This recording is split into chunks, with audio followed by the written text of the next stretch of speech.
Fantastic. Okay, welcome. Such a brilliant turnout tonight. Thank you, everybody, for being here. Superb. Great to have Gilda Pereira and Cristina here from Imigrante Assessoria. How are you both? We're fine, thank you. What about you? Yes, pretty good. Jeff, thank you for your question about I usually have a green screen and a nice graphic behind me like my colleagues Jerry and Astrid. I couldn't make it. I could have literally had a green screen behind me, but not a graphic. So we've got an emulsioned wall instead. I've recently moved, and I think that might be the problem. I've changed my computer configuration, but enough of my woes. Look at Gilda's background. Those are the details you need. A Assessoria Migratoria, EI Migrant. So EIMIGRANTE.pt. The number and the email is there, which I'm sure you'll be wanting to make a note of during the talk tonight. We are looking at everything you need to know about the D7 visa. Now, Gilda, you and I have talked about the D7 visa once or twice before, haven't we? These are very popular webinars, and things are ever so slowly changing, aren't they? So it's good to update people with how things are getting a little more stringent. We don't want to worry people, but things are changing a little bit. So can you give us, let's start with those changes, and then we'll go into the bigger picture of the whole D7 process coming to Portugal. What's new? Yes, I guess that the D7 visa is becoming more and more popular these days. Because of the pandemic situation, many people start looking to Portugal as an attractive country to come and live. So I guess that because of that, many people were applying for the D7, especially from countries like United States, UK, South Africa, India, mainly those countries. And what happened is that the consulates became very overwhelmed, and the requirements are becoming more strict.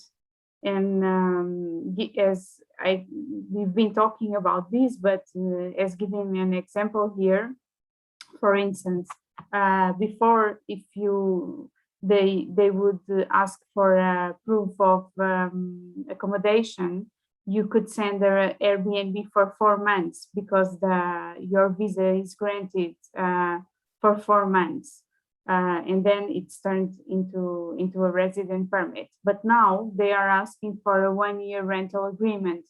This is like one of the biggest change. And for instance, if you have a relative or a friend that is living in Portugal, by law, this person can sponsor you, can say, this person is coming to Portugal and is going to stay with me, and I'm writing a letter, so a sponsorship letter.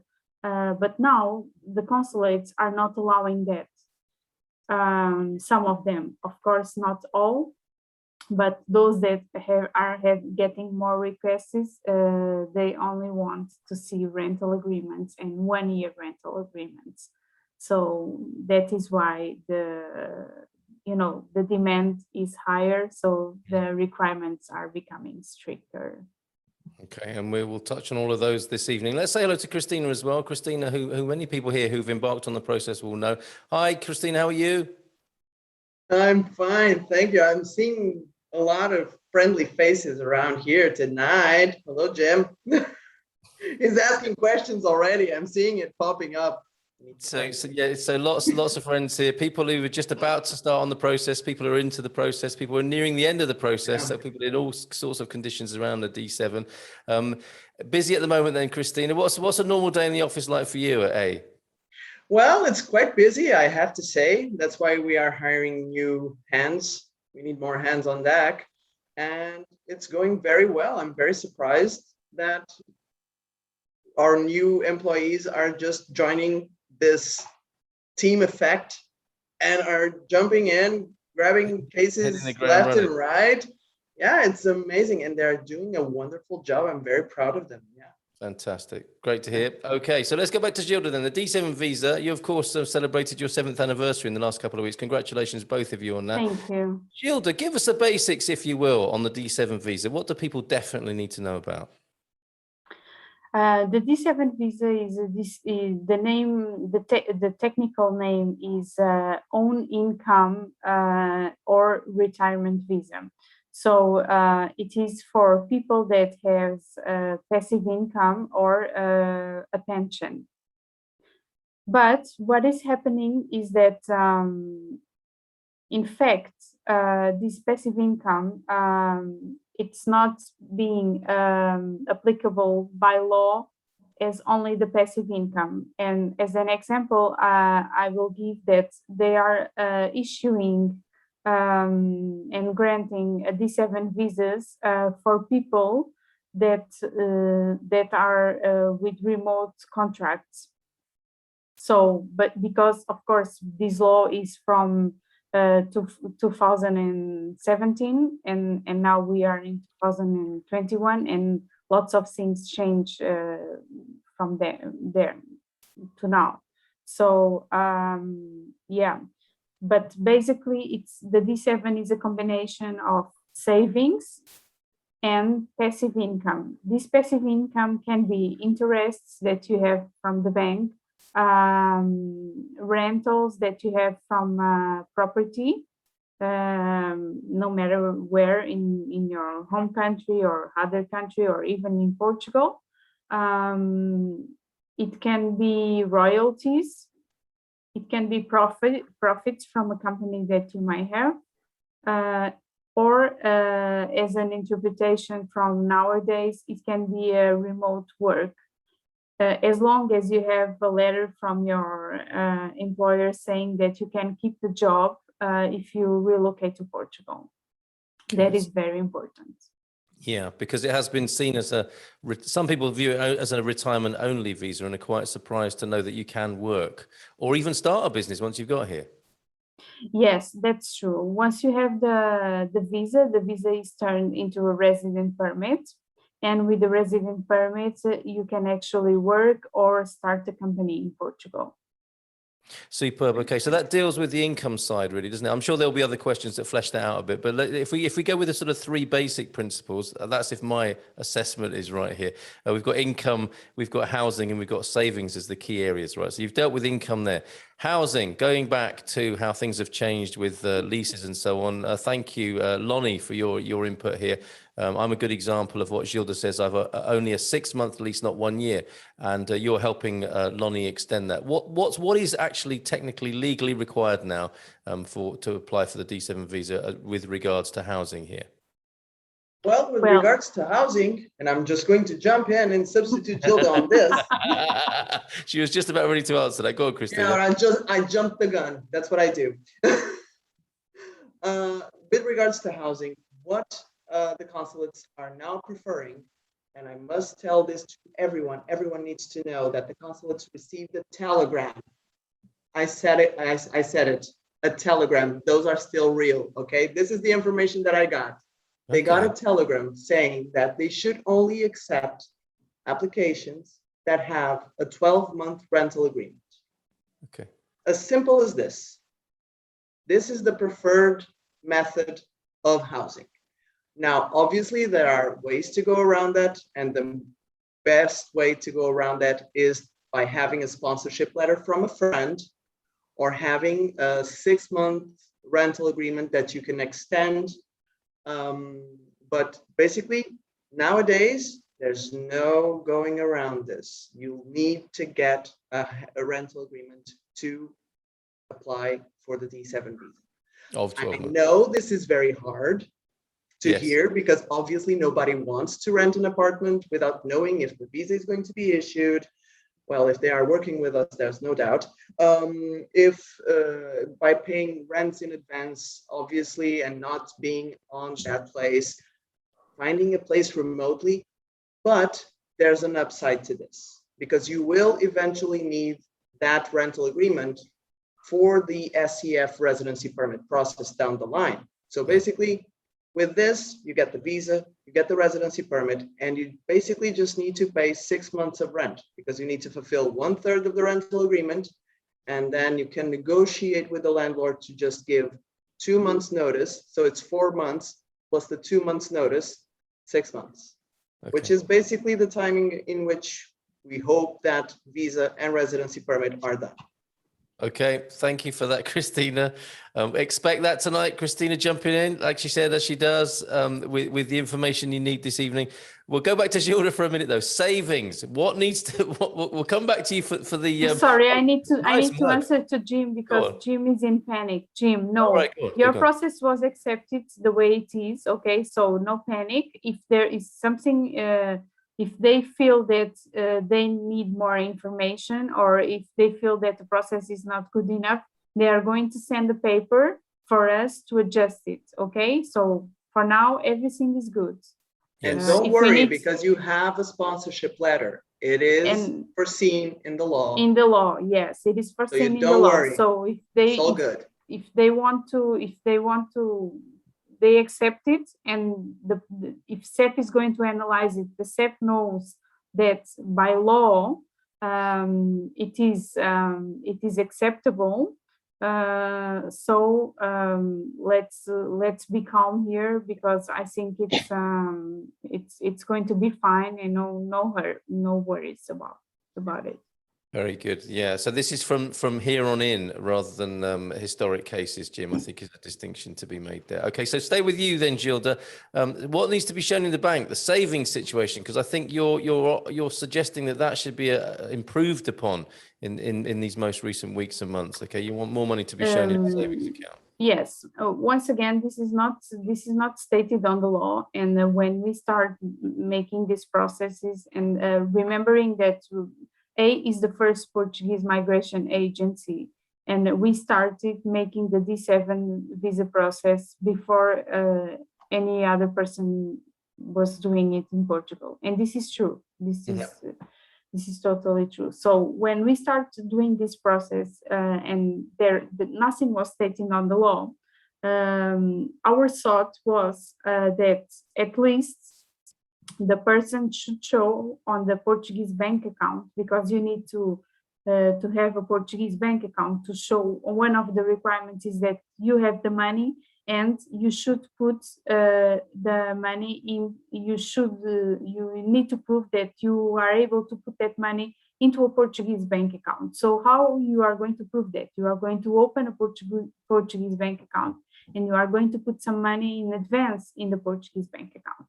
So what we start doing was that, okay, if the resident permit is granted for a year, and they are, according to the law, what they define as means of sustainability is equal of a Portuguese minimum wage, you are going to put the equivalent of 12 Portuguese minimum wages.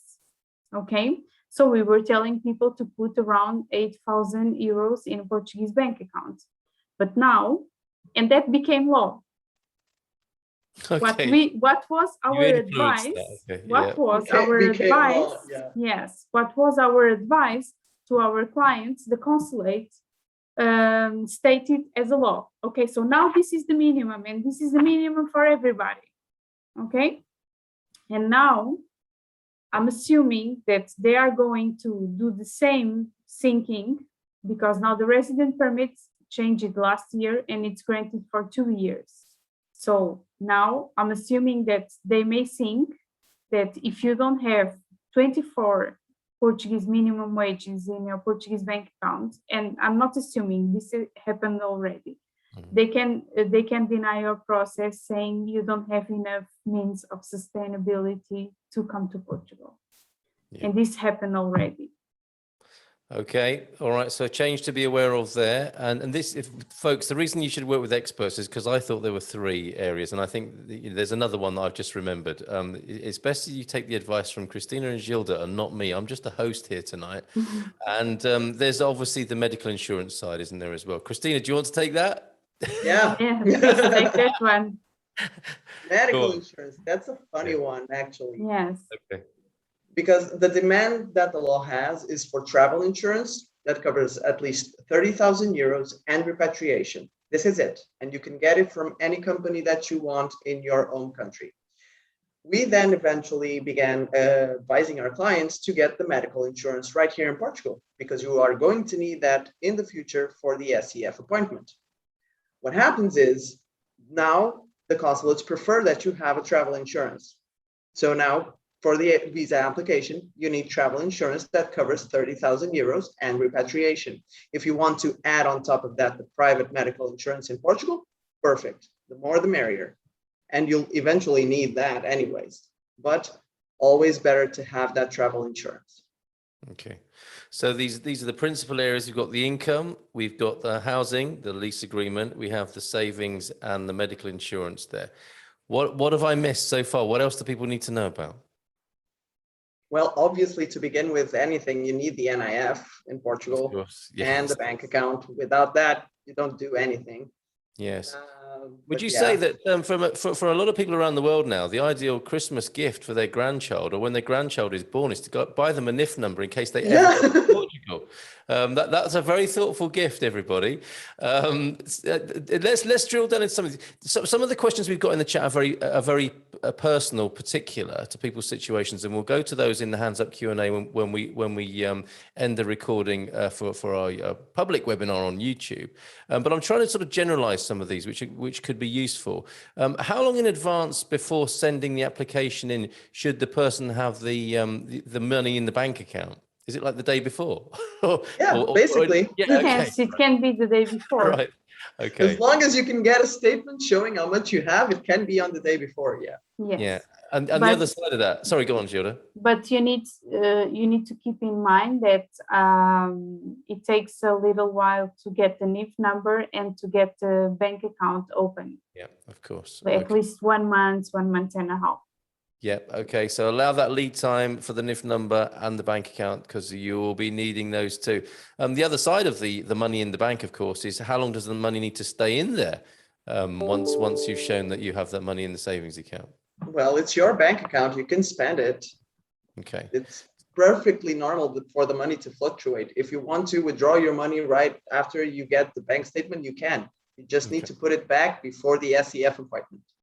So my advice to people, which is not the professional advice, but to have a party the day after it's been granted with the money in the bank is probably quite a good idea. And invite us. Yes, and invite us, obviously. Okay, what to take? Andrew has a SEF appointment. What documents need to be taken to those appointments? My experience of going to any kind of bureaucratic involvement meeting in Portugal is to take everything. Is that what you recommend in these situations? That's with Cristina. Not in this case, Andrew. She prepares everything very well. Andrew is our client. Right. Andrew, right? He is our client. Haven't our attorneys contacted you yet? Because if not, I have to give someone a spanking. Okay, this is how it works. All right. Yeah, basically, this is as I recognize the name, and Andrew Gilchrist. So yeah, I assume that. Okay, all right. Well, should have been contacted yet, and you should have a checklist by now. Cristina is on it. So if he doesn't, he needs to tell me because I'm going to do some spanking. Okay, good. All right, I wasn't expecting that tonight, but that's possibly another service people will be requiring from EI. Once the D7 has been granted to an individual, what is the maximum number of days from the time the D7 has been approved and the time one must arrive in Portugal? Great question, Marta. Great question. Yeah, one must arrive in Portugal to begin, and I love how he puts this, to begin their new life. How cool is that? Yeah. So once the D7 is granted, how long does he has to come to Portugal? For the new life, indeed, yeah. Maximum number of days from the time it's been approved to arriving. The visa is granted. The visa is valid for 120 days, but the first entry should be made in the following 90 days. So in the first 3 months. Okay, there you go. That's great. Belinda's asking, what's the order? The order of the things that we've just talked through, what should they be done in? I guess, is there a logistical order? I mean, is the main thing that they're all done by the time you get your appointment? Well, is she meaning for the visa or for the SEF? I believe she is talking about the visa, and therefore it should be NIF, bank account, gathering all the paperwork, rental agreement, submit the application. There you go. Belinda. That's how it should be done. Lonnie wishes his parents had bought him a NIF when he was born. There's definitely something in this, isn't there? I think people around the world will be receiving NIF numbers as an unusual birthday or Christmas gift soon. Gary's asking, we've got a house deposit for a farm property we intend to renovate and live in Portugal. Do we still need a rental agreement? I'm confused. So that's an interesting. No, they are accepting if you have a house. Yeah. If you have a house or a promissory purchase agreement, they accept it. Okay. But that's just a plot. Yes, that's right. That's just a plot. Yes. I would say if the plot has a little shed, because then on the deed, it will show if it has any kind of building. If it shows that it has any kind of building, then maybe you can use it. Yes. Okay, but we'll need to look at it. If it doesn't say that it has any kind of building, then I don't think you can use it, no. Okay, it needs to be a residence, doesn't it? Yeah. Because there are a lot of people coming to Portugal who do like to buy the proverbial. It's a house. It's a house. It's okay. Oh, it's a house. It's not just a plot. Okay. There we go. Okay, it's a house. It's a residence. Okay. Put up the shed really quickly, says Terrell, who will take a question from as well. To confirm then, what was just discussed, the sufficient balance, 24 months worth, say, needs to be there in our Portuguese bank account before applying for the visa and for the CEF appointment, or at least to generate relevant timely accounts. Let's just get the clarification there. You need to be showing that 2 years before. It could be the day you could. What you said, Cristina, is as long as you can show a statement that it's on there, that's what's required. Yeah. Yes. Basically, because the money is €16,000. expected to fluctuate. Sorry, Gilda. 16,000 euros. Yeah. Yeah. Okay, and a statement showing that in time for the appointment. Okay. Jim's asking, does the embassy VFS make the CEF appointment? Is that how it works? Yes, when they grant the visa. Yeah. Okay. All right. Good. But nowadays, apparently, they are going with some informatic issues. The latest visas are coming without that appointment. But apparently, it is made. So it's just a matter of us calling and getting the appointment date. Yeah. Okay. Okay. Stand down, Cristina. No spanking needed. Just urgent in from. It's good that you were right on it there, but Cristina, I got the list, so the list is fine. That's good. So that's good to know, isn't it? Just wondered if you knew what exactly I need to bring from the UK whilst I'm over here. So this is an understandable anxiety, isn't it? People, are traveling a long way and want to know what sort of documents they should have with them, and people are thinking, do I need my grandparents' DNA? From the UK, nothing, because everything, all the documents from the country that were needed are already in the visa process. So what will be needed for the CEF appointment will be like the Portuguese balance from the Portuguese bank account, the lease agreement, the lease agreement or the deed of the house, okay, and the health insurance. Basically, that's it. And in specific case of Andrew, marriage certificate with apostille and criminal record with apostille. Okay. Because he's going to do the family reunion. See how she immediately knew what process it was? There you go. So yes, when we're talking about criminal records, it's not because it's Andrew. That is what's needed for the reunification process. Nothing personal about Andrew there. I'm pointing out. Marty P, when one meets with the consulate, will they accept an official projection of passive income, such as a social security statement, or does the income flow from the passive income source actually need to have started and show as deposits? So that's good. Yeah, it's a projection satisfactory from an organization such as the US government, for example? So far, yes. Let's see if that doesn't change in the future. Okay, so well said. These things can change, of course, but at the moment, that's allowable, permissible. Okay, we are going to go to our hands up Q&A now. If you want to be on these webinars, it's best that you become a premium member because you get VIP treatment, as do the Expats Portugal plan people, to be here with priority on these webinars, and then to stick around after the recording to be able to ask questions of Cristina and Gilda. But before we do that, before we switch the recording off and go to that private audience, as it were, is there anything else that I've missed that I should have asked you that I didn't, Gilda or Cristina, about the D7 visa? some people don't understand and think that just having money on the bank account is enough to get the D7 visa. Okay, and what people need to understand is that having just money in the bank account is not enough. They need to see a steady flow of income coming every month, even if it is like we were saying in the future, if it's going to happen in the future, like a pension or a social security. Okay, so because the spirit of the D7, it's a combination of savings and passive income.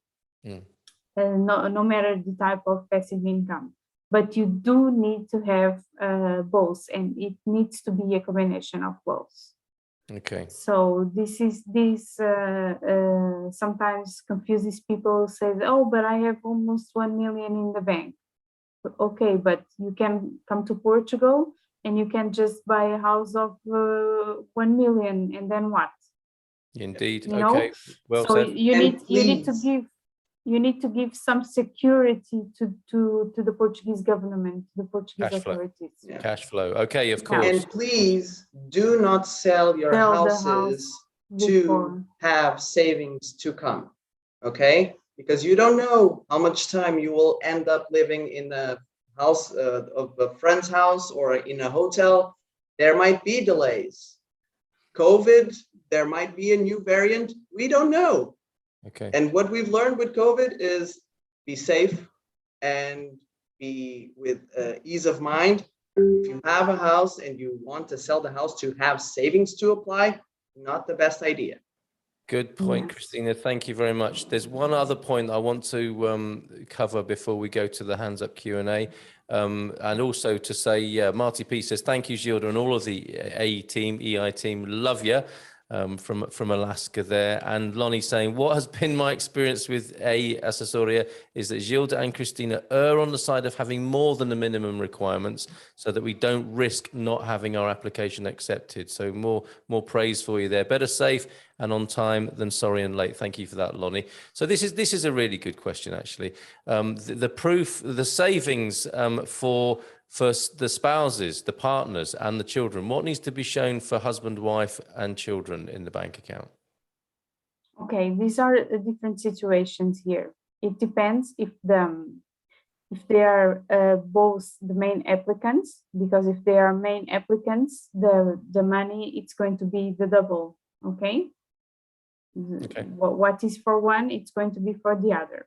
Yeah. If one is going to be the main applicant and the other is going to do the family reunion here in Portugal, it's going to be half of it. Okay. Because it's like a dependence from the other. So it's going to be half of the money. Right. That's why when we do this analysis on our consultation, when we ask for we ask all the financial situation of the family. And that's why when we make the step plan, we say, okay, you can go both as main applicants, or you can go as one main applicant and the other goes as a family reunion. The kids for a family reunion, it's 30% of a Portuguese minimum wage. Okay. Excellent. Thank you for that question, Mylene. We will finish the public recording there for the webinar. So up to that point, Gilda and Cristina, thank you very much. And thanks to everyone who's contributed so far. We'll stop the recording right there.